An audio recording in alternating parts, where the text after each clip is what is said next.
కేసీఆర్ గారు చేసిన ఉద్యమం ముందు కోమటిరెడ్డి వెంకటరెడ్డి గారు చేసిన మంత్రి పదవి రాజీనామా కానీ రాజగోపాల్ రెడ్డి పార్లమెంట్ చేసిన పోరాటం గతం చిన్నదే.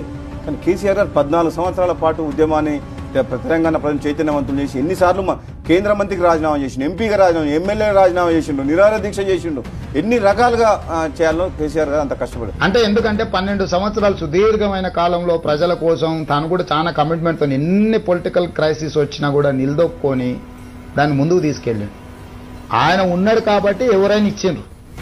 అది అతిశయోక్తి ఏం కాదు, ఒప్పుకోవాల్సింది. అంటే నేను రాజకీయ నాయకుడికి ఒప్పుకోకపోయినా వాస్తవం మాత్రం అదే. సో మాకు ఇష్టం లేకపోవచ్చు, ఒక పార్టీలో ఉండి ఒక పార్టీలో ఇంపార్టెంట్ రోల్ ప్లే చేస్తూ నేను ఆ మాట అనకూడదు. కానీ ఈరోజు తెలంగాణ రాష్ట్రం వచ్చిందంటే చంద్రశేఖరరావు గారి కృషిని ఎవరు కాదనలేదు, నేను కూడా ఇంక్లూడింగ్. అంటే అది ఇక మనం వ్యక్తిగతంగా ద్వేషమో లేకపోతే ఆయన చిన్న చేసి చూడడమో లేకపోతే ఇక మనకు ఆ ఉద్యమం పట్ల అవగాహన లేకపోవడం ఏదైనా అవుతుండొచ్చు. అట్లాంటి వ్యక్తే ఈ రాష్ట్రానికి ముఖ్యమంత్రి అయింది. చంద్రశేఖరరావు గారిని ఢీ కొట్టగలిగిన నాయకుడు తెలంగాణలో ఎవరూ లేరు, శూన్యత ఉందని ప్రజలు భావిస్తున్నారు.